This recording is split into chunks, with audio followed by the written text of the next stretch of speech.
Greetings, gang. John Stamos, the Renaissance Garden Guy, here in my Hardiness Zone 5B 6A garden with a kind of a departure for you. The video is a little bit different than what I'm used to showing you. This video is going to be about my potted plants garden as opposed to the perennials that grow in the ground in my extensive and complicated and densely overcrowded garden. But these are potted plants, and you'll know a lot of these plants if you visit RenaissanceGardenGuy.com, the Renaissance Garden Guy, the digital publication, the blog and website, and visit the photo galleries there, individual image galleries, house plants, succulents, and tropicals, and seeds and veggies, and even bushes and trees. A number of the plants in those galleries do grow in pots, and you're going to see them here. It's going to be a quick video, it won't take long. Also, quick note here, I'm utilizing some new video equipment, some actually really sophisticated, good video equipment. But as they say, a chain is only as strong as its weakest link, and I am definitely the weakest link. And it's a great camera and a great equipment, but the operator, me, is an idiot. So I'm going to do my best. Hopefully it's going to come out okay. So what we're going to do is do this little tour, show you individual plants that grow out here, and in a second here, I'm going to flip you around so we can take the tour. We'll catch you guys in just a bit. Okay, guys, the first stop on our tour is a little shot of this sago palm. Sago palm, even though it's called a palm, isn't really a palm. It's a cycad, which is one of the oldest plant forms on the planet. The cycads have been around for hundreds of millions of years, and the ones that are existent, that are extant today, including this one, have been around for probably 12, 15 million years. So it's an ancient plant. It's also highly toxic. It's got some really, really interesting plumage. It grows very slowly, but gets enormous and lives to be an incredible age. Highly toxic. All parts of this plant, if ingested, are deadly to vertebrates. So I keep my little pup Howie away, and I definitely don't eat any of it. And, you know, it's a crazy, deadly, ancient, mysterious plant. Very cool. Slow growing. As deadly as it is, it's cool, and I love it. So we're going to move around here, kind of panning around. I'm going to get up on the deck. Gardens are cool in general. When they're potted, they can also look really cool, and they can do cool things for you know, for the view. So let me show you a few of these guys first. In these three pots here, you can find all of these in the seeds and veggies image gallery in the Renaissance Garden Guy at RenaissanceGardenGuy.com. We've got here a spicy Jane pepper, loaded with peppers. We have an Italian long hot pepper. This little guy is tiny, but it's already produced some pretty massive peppers. And this guy right here, I got this. This is a Trinidad scorpion plant, Trinidad scorpion pepper plant, and it is. I'm going to kind of zoom in a little bit. You kind of see some of those peppers hanging in there. This plant produces a pepper that is rated at over 2 million Scoville units. The seed packets, the plants themselves, when they come from a nursery, they come with a warning to wear gloves and eat these things at your own risk. They are incredibly hot, incredibly spicy, painfully hot. Can't wait to try them. I'll give you guys a heads up after I do. This is my Russian sage. This used to grow in the ground here in my garden. But I decided it wasn't super happy where it was, so I decided to put it in a pot. I can move it around and put it where I can see it and make it happy. Now, right here we're on to some tropical plants. Okay, these are mandevilla vines. These are small mandevilla vines. They only get, I don't know, a couple feet high. But this one right here is a big one. This is a sun parasol pink. This thing will get like 15, 18 feet tall. Now, they're starting to form some flower buds. Kind of difficult to see them here on the ends. But mandevilla vines do really, really well when you, they bloom on new wood. So they do really well when you prune them. I didn't prune them really hard this year. I should have pruned them back before I brought them out, but I did not. But I want to bring up an interesting point. all of my tropical plants, including these mandevilla vines, overwinter in my house. I don't let them go dormant. They stay active, even though they're sort of semi-dormant. They do stay active and they grow all year over the winter. And I do that. You can read about how I do that in. I'm going to switch right over here to a tropical hibiscus as I talk to you. This is a remarkable plant too, and I'm going to get back to how I overwinter them. You can see this guy, you're going to get a little bit closer.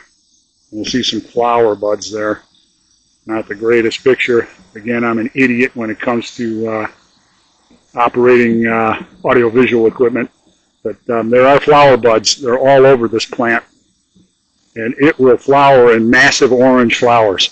So with these tropical plants, like the tropical hibiscus and these mandevilla vines,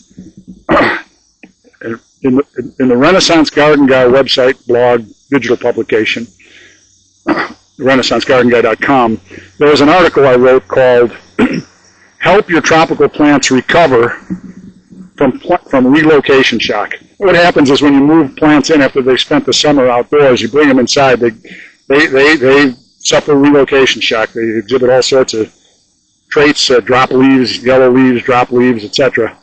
Read that article because it shows you, it'll explain the products that I use to get my plants through the winter, including an awesome grow light that I use. It's remarkable. It's miraculous. So check that out. It's Help Your Tropical Plants Recover from Relocation Shock, renaissancegardenguy.com. This is a dragon tree. This particular dragon tree I've had for 25 years, and this is an offshoot of that dragon tree. My little beagle holly ended up snapping off the branch. I cut it off and propagated it, stuck it in some water, and now it's rooting and growing. These potted plants, you'll find these in the Seeds and Veggies gallery. They're horseradish plants. I planted them as bare roots from one of my affiliate partners, and they're healthy as can be, cool plants that grow them as ornamentals. This plant you'll find it in bushes and trees. It is a flowering quince, a double-flowered flowering quince. No fruit. Fabulous Japanese quince. Stays outside. It's hardy all the way down to zone 5, even a little colder probably. Stays outside in this pot, and in the springtime blooms in incredible red flowers. You can see it in bushes and trees in the Renaissance Garden Guy photo gallery. This is a twisted filbert that stays out all year long. It's going in a bigger pot. A little clematis. I'm going to write a story about this guy. I had to uproot him because he was getting choked out by a rhododendron. He's going to spend his time in a pot and live over here on this arch where he used to live. Here's some interesting little plants. This is a dwarf Meyer lemon. I got it this year. It came in a 2-inch pot, and I don't think it's going to fruit this year, but it might start fruiting next year. And it fruits all year long. It'll fruit inside over the winter. But it definitely is going to come indoors during the winter, and actually spent most of the winter, his first year, indoors. And right next to it is my gigantic, even though it's a dwarf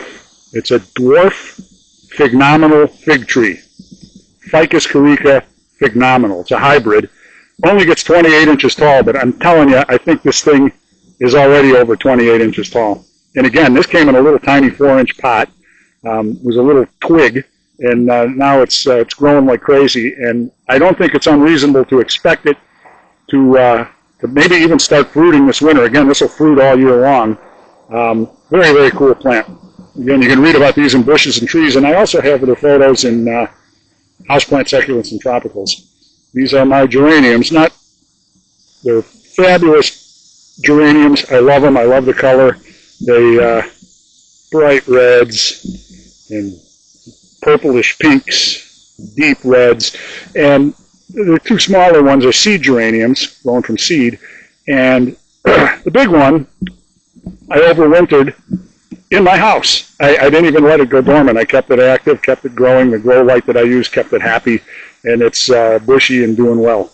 On the other side is a veronica that stays out all year long, and here is a bougainvillea, and Since I'm not so good with the some of the details here, I'll try to zoom in.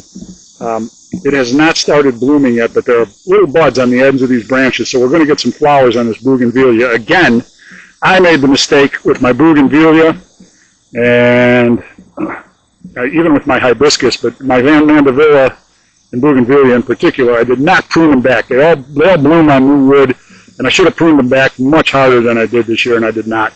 But I'm still going to get some flowers. Now here, this is an English climbing rose called Bathsheba, Big Bill I call it. I'm building a really crazy, cool trellis system for it, a hybrid trellis system, partially store-bought, partially made from designed and made by me.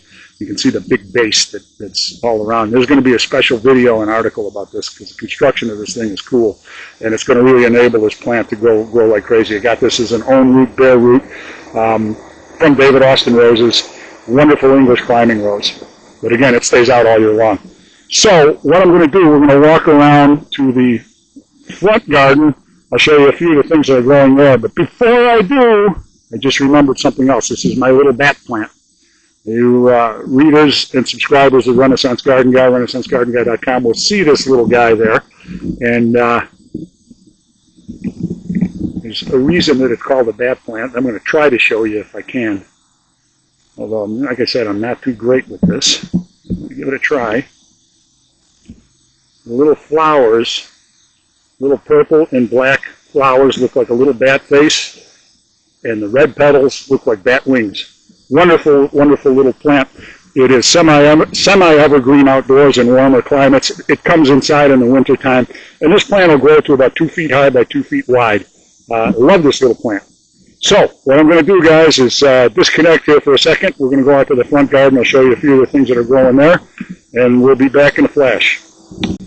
Okay, guys, before we run out to the front, look at the front garden, I had a little bit of a brain fart. Hate to use that term, but the best way to describe it. I got to tell you something kind of important. I'm looking at the soil here in this pot. You'll notice that it's a little bit lower from the rim. The soil level is a little bit low in these plants here. And I'll walk you over to this hibiscus and you'll see the same thing. Just a good example. Now, it didn't start out this way. This soil was almost level with the top of the pot. And what happens is, particularly with potted plants, these plants are using up all the nutrients in the soil. So the soil level is dropping. Now, of course, some of the soil gets washed out through the drain holes in the bottom of a pot, but a lot of times, and you can see some of the nutrient particles there on the top. What you got to do is, number one, not only add soil, you could add it in the form of, garden soil mixed with compost or potting mixed with some compost. But definitely what I do, I always add granular fertilizer, organic granular fertilizer. I use several different kinds. For my tropical plants, I use a couple different kinds. But you got to do that because these plants are looking for nutrients in these pots. And as that soil level is dropping, that's because the plants are absorbing the nutrients in the soil. There's nutrient particulate in the soil. The plants are drinking it all up. So it's really, really important to replenish the soil and replenish the nutrients. And when you visit either the houseplant, succulents, and tropicals image gallery, or bushes and trees, or seeds and veggies, you'll see the products that I use, the organic granular products that I use to keep these potted plants healthy. So it's really important that you do that. Don't just let these things sit and use up all the dirt and do nothing. You've got to amend the soil. You've got to improve and enrich the soil.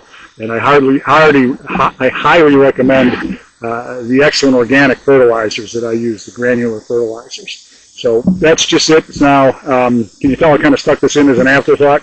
Cobbled this whole thing together. Apologize for that. Now, we're definitely going to go off to the front and see what's happening in the front garden. So that's it for right now, guys. See you in just a bit. So here's Holly, and she's out here in the front with me, front garden, and she's going to help me do a little work here. We're going to start this way. We're going to look at this little plant. This is a Zamioculcas zamifolia. This little plant was given to my sister and me, actually to me. My sister got one, and I did as well. A good friend of ours when my mom passed away. My mom passed away on December 30th of 2022, and a dear family friend gave this to us as a gift. This little plant, you literally don't have to do anything with it. Just bring it inside in the winter so it doesn't, it's not a perennial, obviously. Give it a little water every once in a while, and it's happy as can be. It's a peace lily. Again, this came when my mate Dee Dee passed away May 15th in 2023. Very, very dear friend of ours gave this gift to me in memory of Dee Dee. And then we've got more dragon trees out here. These were actually Dee Dee's dragon trees. We got a colocasia, an elephant ear, a little bow garden given to me by my cousins Paul and Carrie upon my mom's death. A little memorial gift. I've had to replant it into a bigger bowl. There's a peace lily in there, a bunch of other stuff. Here is my caladium. Now, caladiums are cool because you can do a couple things with them. They grow from a bulb. So you can dig the bulb up in the wintertime, when it starts getting cold, get all the dirt off it, stick it in a bag in a cool, dry place, and let it chill that way. I don't do that. I just bring the whole kit and caboodle inside, the planter, etc. Let it pretty much dry out, keep it in a cool, dark place, and give it a little bit of water every once in a great while so it's not entirely dry. And it comes back just fine. Caladiums are cool. Going to have to get another companion for it. So our Norfolk pine, Dee Dee bought this as a Christmas tree back, I believe, in 2021. And it's not really a pine. It's a tropical, subtropical plant. It's got to come inside in the wintertime. It's not going to handle the cold out here in hardiness zone 5B, 6A. Very, very cool plant. And I'm going to, last but not least, I'm going to switch you over here. Holly's here with me. We're going to look at a little aeolium. Yep, Holly's making some sounds there. An aeolium. These are my succulents. Little jade plant. And these plants are known as fairy washboards. I hate you that, I'm sorry, but that name sounds like shit. It's so cute you can just slap it. But they're cool plants. I love them. And this one has got a long flower stalk. And my little succulents. Succulents are cool. You get a lot of succulents and you get too many of them. The cool thing about them is they're easy to give as gifts to your fellow plant lovers. And that's about it for the front garden. That's about it for all my potted plants, at least the ones I want to talk to you about today. So I'm going to flip you around here in a second and sign off. So that's the long and short of this one, sports fans. Hope it wasn't too painfully long and drawn out for you, or boring. Hope you liked it. So I'm going to sign off, but before I do, I'm going to, of course, recommend that you visit the Renaissance Garden Guide digital publication, the website, the blog, all the AV stuff there at renaissancegardenguide.com. And there's tons and tons of content there. Lots of great gardening stuff, but way more than just gardening. There's a lot of, I've got contributors, excellent guest contributors, guest writers that have contributed remarkable creative works. There's a lot of my own creative works that I publish only here in the Renaissance Garden Guide, short stories, poetry, essays, that kind of thing. And again, of course, always great gardening content, lots of photos. There's the photo galleries. The sights and sounds section in particular has got a really, really exciting feature that's going to gear up here in the next couple of weeks. It's the Renaissance Garden Guide podcast. So you'll be able to check out the Renaissance Garden Guide podcast episodes. They're accessible only from renaissancegardenguide.com, from the website, in Sights and Sounds, in the Renaissance Garden Guide podcast archives. You'll be able to check out all the episodes there. So I really recommend that you subscribe to renaissancegardenguide.com on your laptop or desktop. You'll see it in the right-hand sidebar. There's a section where you can subscribe. Go ahead and put your information in, subscribe. Make sure to check your email for the confirm your subscription email. Sometimes it ends up in spam or promotion, so you got to check. But you got to do that. You got to confirm that subscription. Reply to that email to make sure that your subscription is good to go. And of course, I'll ask you to click subscribe here on the Renaissance Garden Guide YouTube channel. Click subscribe. There's more stuff coming up here. Always great content on the site, and it's a pleasure to have you guys. Glad I was able to walk you around and show you what was going on out here, and I'm really looking forward to catching up with you guys and seeing you here on the website and on the Renaissance Garden Guide YouTube channel. So for right now, it's John Stamos, the Renaissance Garden Guy, signing off. Catch you guys later. Over and out.